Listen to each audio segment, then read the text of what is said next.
राधे जय श्री राधे कृष्णा। हैप्पी संतान सप्तमी व्रत है। आज संतान सप्तमी का व्रत हूँ मैं, और सभी को संतान सप्तमी की ढेर सारी शुभकामनाएं, सभी बहनाओं को, और सभी के संतान सुखी रहें और लंबी आयु हो और वो अच्छे से स्वस्थ रहें। और जिन बहनों के हमारे संतान नहीं है, भगवान मैं संतान सप्तमी माँ से यही प्रार्थना करूँगी कि उनको जल्द से जल्द संतान दें।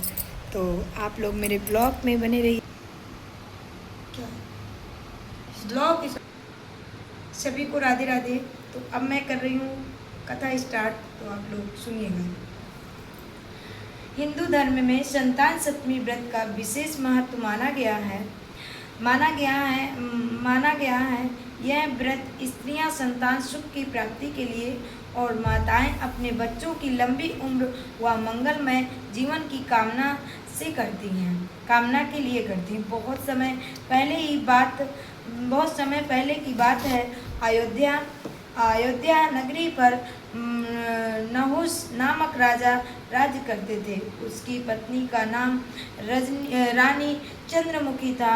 उसी राज्य में विष्णुदत्त नाम का एक ब्राह्मण रहता था, जिसकी धर्म पत्नी का नाम रूपवती था। रानी और रूपवती आपस में घनिष्ठ सखियां थीं, लेकिन दोनों के ही कोई संतान नहीं थी। एक दिन वे दोनों सखियां सरयू नदी में स्नान करने गईं। वहां उन्होंने कुछ स्त्रियों को शिव पार्वती की प्रतिमा बनाकर उनकी पूजा करते हुए देखा। जिस जिज्ञासा हुई, उन्होंने उन स्त्रियों से पूछा कि उन्हें ये जानने की जिज्ञासा हुई कि वो नदी में किस चीज़ की पूजा कर रही हैं, गौरा पार्वती जी का स्वरूप बनाकर। तो उन्होंने उन स्त्रियों से पूछा कि वे ये पूजा किस कारण कर रही हैं। तब उनमें से एक स्त्री ने बताया कि यह भगवान शिव और माता पार्वती का व्रत है। यह व्रत करने से सुख समृद्धि और संतान की प्राप्ति होती है। उसने यह भी कहा कि वे आजीवन इस व्रत का पालन करने का संकल्प ले चुकी हैं। यह सुनकर रानी चंद्रमुखी और रूपवती ने भी शिव जी के नाम की डोरी बांधकर जीवन भर इस व्रत का पालन करने का निश्चय किया। लेकिन समय बीतने के साथ वे दोनों अपना समय बिताने के बाद वे दोनों अपने संकल्प भूल गईं। समय बताने के बाद वो दोनों अपना संकल्प भूल गईं। पूछ के तो आई, लेकिन वो भूल गईं। दोनों अपना संकल्प भूल गईं। परिणाम स्वरूप मृत्यु के बाद रानी चंद्रमुखी ने वो दोनों रानियां अब पूछ के आई थी। और कहते हैं ना कि जो व्रत को पूछो तो उसे करो। मतलब जैसे तुम्हारे मन में भाव आया कि मैं भी इस व्रत को करूं क्या, तो करना चाहिए। जैसे तुमने पूछा तो कर लेना चाहिए। तो फिर वो नहीं करी, पूछ के उनका पूरा जीवन व्यतीत हो गया और उन्होंने नहीं किया। तो फिर आगे की कथा सुनिए आप लोग। तो उन्होंने नहीं किया। फिर अगले जन्म में चंद्रमुखी ने वाणी योनि में जन्म लिया। चंद्रमुखी ने वाणी मतलब वानरी बनी। और आप सुनिए, चंद्रमुखी वाणी बनी और रूपवती ने मुर्गी योनि में धारण किया।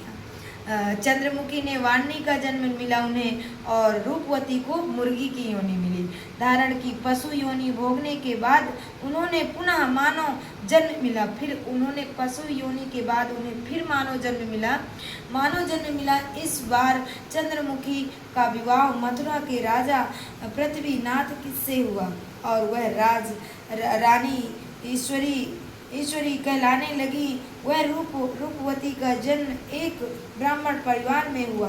रूपवती का जन्म ब्राह्मण के घर हुआ और उनके राजा के यहाँ मथुरा में हुआ। तो ब्राह्मण परिवार में हुआ। उसका नाम भूषणा रखा गया। भूषण का विवाह एक राज पुरोहित से हुआ। जिस जन्म में भी दोनों सखियों का अपनी प्रेम अटूट रहा। संकल्प पूरा न करने के कारण रानी ईश्वरी को संतान सुख नहीं मिला। वृद्ध अवस्था में उसे एक गूंगा बहरा पुत्र तो हुआ, लेकिन 9 वर्ष की आयु में ही उसकी मृत्यु हो गई।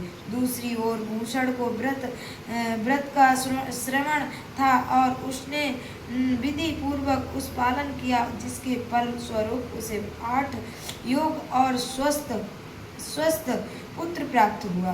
भूषण के पुत्रों को देखकर रानी ईश्वरी ने मन में ईर्ष्या उत्पन्न हुई। रानी के मन में सब उत्पन्न हुई जिनका पुत्र मतलब पागल और बहुत उम्र बीत गई थी, फिर उनका पुत्र हुआ था, तो उनको ईर्ष्या हुई कि रानी के मतलब एक अच्छा पुत्र पैदा हुआ, सुंदर और सुशील और संस्कारी, तो उनको ईर्ष्या पैदा हो गई, ईर्ष्या उत्पन्न हुई और उसने कई बार उनके जीवन को संकट डालने का प्रयास किया, परंतु शिव पार्वती की कृपा से वे बालक हर बार सुरक्षित बच जाता। एक दिन रानी ने भूषण से कहा कि उसके पुत्र संकट से कैसे बच जाते हैं।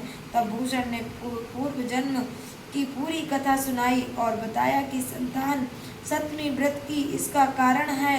यह सुनकर रानी ईश्वरी ने भी इस पवित्र व्रत को पूरी श्रद्धा और विधि विधान से किया। अतः भगवान शिव और माता पार्वती की कृपा से रानी को गर्भ प्राप्त हुआ और उसने एक सुंदर पुत्र को जन्म दिया। तभी से संतान सुख और संतान की रक्षा के लिए संतान 7वें व्रत किया जाता है। व्रत विधान प्रचलित हुआ और व्रत की विधि, इसीलिए सभी लोग संतान 7वें का व्रत करते हैं।